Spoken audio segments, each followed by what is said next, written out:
move on to primetime in a game that hasn't lost any of its luster. Sunday Night Football, the Bucs traveling to New England. You might have heard Tom Brady making his homecoming against the Patriots. Tampa Bay laying a touchdown, total 49. And Chris, who isn't on the Bucs in this one? I don't know. Very few people.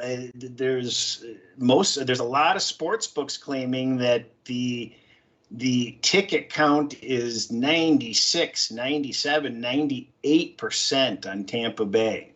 The liability, the teaser liability, the money line liability for Sunday night could be catastrophic exposure. So it's going to be interesting to see if this game develops a little bit like how a Super Bowl develops, where money line may get way off. So pay attention to that closer if you see some goofy money lines available, especially if you like the favorite or the dog, because a lot of extra value on that money line, because they're going to be begging for some New England money by then. I just got notice, I don't know if it was out before, but Gronk's going to be is basically a game time decision. So he's not guaranteed to go. But I know New England looked kind of crappy last week, but they do stuff okay that people don't see that show up. And Tampa Bay is annihilating an NFL record that was broken last year, and that is for giving up passing yards per game. Now, last year, Atlanta had the record at like 296 or 298, something like that. Tampa Bay's at like 338 a game, I saw today. I mean, that's just amazing. I mean, think about all the years we've been playing, and I mean, that's just annihilating. So you can pass the ball on Tampa Bay. Now, we can't picture Mac Jones getting into some sort of a passing duel with Brady, of course, but it could be raining. It could be bad weather. There's a lot of emotion involved. We don't know where Gronk's going. There's a lot of variables here. And boy, I'll tell you, you couldn't possibly get more maximum effort from the home team than this game. There's no way I'm laying 7 points with a team that we've already discussed before. Other than the playoffs last year, they look pretty average. They're not playing a top tier team, and that's painfully evident. They're getting way too much street credit, and people think Tampa Bay's better than they are, and New England is worse than they are. And getting 7 at home and maybe even 7.5, I'll take the Patriots. Yeah, Scott, you might be leaning the other way, but again, in a teaser, so not necessarily going head to head. How do you see this one going down on Sunday in Foxborough? Yeah, I'm with Chris in that I wouldn't lay 7 with Tampa, but I do like him in a teaser. I think I don't want to say a bad matchup, because Chris pointed out, this Tampa Bay team is not, they're not at the top of the league right now with the way they're playing. But I think a little bit of an unknown here with New England that, you might not be aware of. They've played first of all, they've only given up 5.3 yards a pass, which on the surface you say, okay, not bad. But they've only played, who have they played? The Jets, Miami, and whoever they played last week. New Orleans. New Orleans, right? Who we know, you've said, Chris, is not throwing the ball. Those 3 teams are only averaging 4.3 yards a pass. Their pass defense is 1 yard worse than average. And if I look at a couple of their cornerbacks, obviously Gilmore's not playing. He's been out.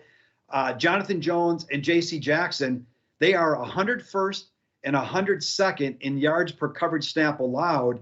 And if you look at players who have played at least 50% of the snaps, that only goes 113 deep. So those 2 players in the secondary are near the bottom of the barrel in terms of covering. Antonio Brown comes back. So I think they can move the ball through the air. Now, for Tampa, Jamel Dean got hurt last week. He was 17th best in yards per coverage snap allowed. So they're going to be hurt there. But to Chris's point, I don't know if New England can 100% take advantage of that. They're 0.9 yards per pass below average trying to throw the ball. And Tampa Bay has been very good stopping the run, which we know New England kind of wants to do as well. So I don't know if New England can move the ball on the ground. And Jamal White is out at running back. He might be done for his career, I'm reading. That's a big loss for New England as well. So Chris is right. There's never going to be any higher motivation for New England. Belichick, whatever he does. I just think the matchup is just not well suited for New England to win the game. So I feel pretty comfortable with Tampa Bay in a teaser in this game. A part of me just sits there and says, boy, it just feels like Belichick's bringing a knife to a gunfight here. But, when I listen to a lot of different podcasts and shows and stuff, and I hear people dissect the matchups and all these technical terms, and they're throwing the DVAO and the EPA stats and all that sort of stuff. And I use all of that stuff, but when you're using these analysis of the games, it's as if sometimes people think that they know something that the teams themselves are completely oblivious about. Like they're, enlightening everybody. Oh, well, I can see this. Well, of course they know the same thing. And, why don't people win at a higher win rate? Because every year, every week, everybody has the answers and has these matchups and how they're going to get exploited. Well, yeah. And so do those teams, and they make adjustments. That's why you don't win 60% of your games, because the teams know that too, and they're going to make the adjustments. And they may have been doing that crappily, mediocrely before, but they make the adjustments for that game. And that's why you get the 50-50 here, even though people sound so smart and they have it all figured out with matchups and this, that, and the other. Sorry about the rant, but it's just something that occurred to me this morning. Well, and Chris, you mentioned how the books are getting slammed with Tampa Bay money, right? And we all know the lights are not as bright as they are in Vegas because everyone can just wake up and bet one side and the books lose that money. I would rather be on the side that the book needs, quite frankly. So that always scares me, when everyone's on that one side, because it just doesn't go down that way over the whole course of the season most of the time, right? So that's always worrisome. It's not that easy. Let's put it that way, right? Yeah, I think they had FanDuel said they had 5,500 bets. At what point do you move the line? I mean, are you going to just sit there and take the one-way action? There's a reason they're taking that action, and it's not 7.5 yet. Well, and Chris, to that end, before I get to my view on this game, what do you think the odds are that we see plus 7.5 as a widely available number between now and kickoff? It's hard to predict. I only see one book that's even leaning towards 7.5, and everybody else is leaning closer to 7. So I got in at plus 7. Just because at one point, if you guys saw Brady in the interview, the guy looks emaciated. He's got a cold, but boy, does he look gaunt.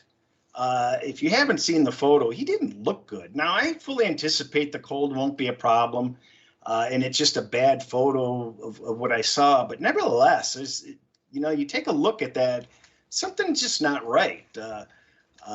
So I think that they're going to have no choice but to send that line up. If they're smart, they just move the money on it, and you don't see a 7.5. I mean, that's what I would do if I was them.